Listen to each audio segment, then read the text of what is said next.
Bonjour à tous et aujourd'hui, avis comics sur le Wonder Woman de Daniel Warren Johnson. Donc voilà, petite parenthèse, je suis pas un gros lecteur de Wonder Woman en solo.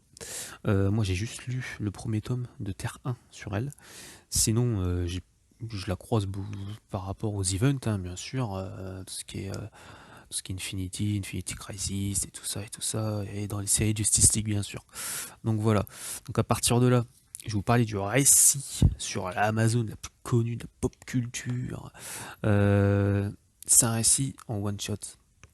Donc franchement, si vous connaissez pas le personnage, si vous avez jamais lu autre chose avant, c'est nickel. Franchement, je suis en plus dans ce cas-là. Donc franchement, vous pouvez me suivre. Donc ce récit se découpe en 4 chapitres, hein. On va retrouver Diana qui va se réveiller dans un monde dévasté, apocalyptique, entre un Mad Max ou un ouais, Hokuto no Ken. Vous voyez Ken le survivant? Avec tout le sang qui va couler tout au long de l'histoire, on peut même se diriger plus vers un Hokuto no Ken. Donc, je vais vous parler de l'histoire. Diana, du coup, elle se réveille, elle va croiser un petit groupe d'humains qui va la entre guillemets l'enlever pour les ramener dans leur citadelle en fait, dans leur euh, dans leur coin où ils se regroupent et ils vont la prendre comme nouvelle guerrière dans leur trip gladiateur et tout, et elle va se battre contre un personnage bien connu de son univers. Je vais pas dire qui, hein, bien sûr. Je sais pas, je sais pas vous spoiler non plus. Ça serait dommage quoi, ça serait dommage. Et à un moment donné, pendant ce combat, il va y avoir une horde de monstres qui va arriver dans l'arène et tout. Et Diana va se mettre à, bien sûr, défoncer tous ces monstres. euh, et elle va réussir à sauver la vie de pas mal de gens. Du coup, tous ces habitants vont la prendre comme nouvelle chef. Et elle va leur promettre une nouvelle terre. Donc elle va leur promettre Themyscira, en fait, sa terre natale. Parce que pour elle, c'est pas normal. Pour elle, Themyscira est encore debout, hein. Themyscira est encore debout. Il y a de la nourriture, il y a tout. C'est bon, on peut y aller, on peut survivre à Themyscira. Donc à partir de là, et je vais pas vous en dire plus sur l'histoire, parce que j'aurais peur de vous spoiler, et j'ai pas envie de vous spoiler parce que c'est un récit entre guillemets qui est quand même assez court, donc ça serait bête que je vous pop tous les petits clins d'œil et tout. Ça serait dommage. Bon, je vais peut-être vous en dire quelques-uns. Euh, je vais peut-être vous en dire quelques-uns parce qu'il y a des lieux bien connus en fait des fans de DC, des personnages aussi, quelques artefacts. Donc vu que Daniel Warren Johnson il donne carrément une quête d'aventure, c'est une quête héroïque. Elle va partir à la recherche d'une nouvelle terre pour des gens qui sont vraiment dans la mouise, donc c'est énorme, hein.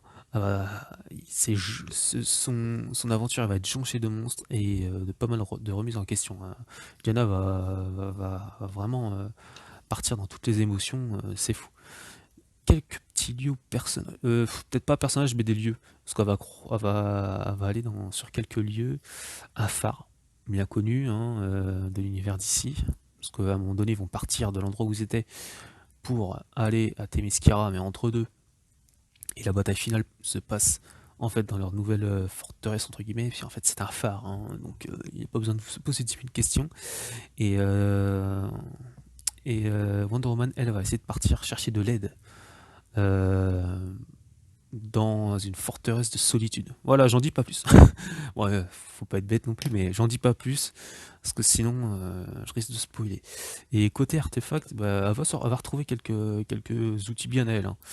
Voilà, il y a un outil, même qui est en paire, qu'elle n'a plus, et ça a une importance. C'est vraiment, ça a une importance dans le récit. Voilà.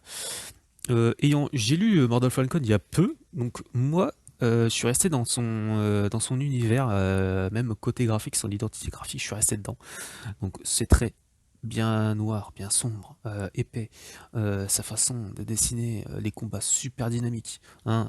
Comme j'avais dit dans Mortal Falcon, on sent quand même une entité côté manga.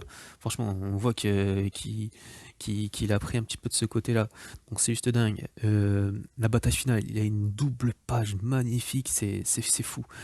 Voilà, on dirait carrément un tableau qui représente une guerre, quoi. C'est juste magnifique, hein. Les dessins prennent vie sous nos yeux, c'est fou.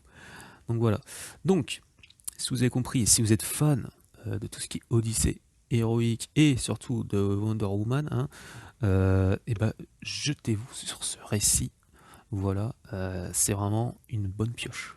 Voilà. Que vous connaissez ou pas Wonder Woman, c'est bon. Il faut dire que c'est un one shot dans un monde entre guillemets parallèle, hein. Comme ça, vous n'avez pas peur, il n'y a pas de suite. Parce que j'ai pu comprendre, hein, c'est vraiment un seul tome. Foncez-y. Voilà.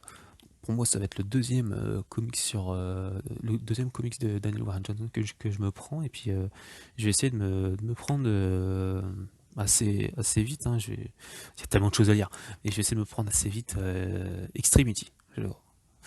Voilà, c'est son récit du côté de Glénat ou Delcourt, je me rappelle. Donc voilà. Donc si vous avez aimé, hein, mettez un j'aime, tout simplement, si vous avez aimé tout ça. Si vous avez des questions, ou si vous avez des questions, si j'ai dit quelque chose, une bêtise, quoi que ce soit, mettez un commentaire. Et voilà. Puis à la prochaine, hein, pour un prochain avis comics. Salut.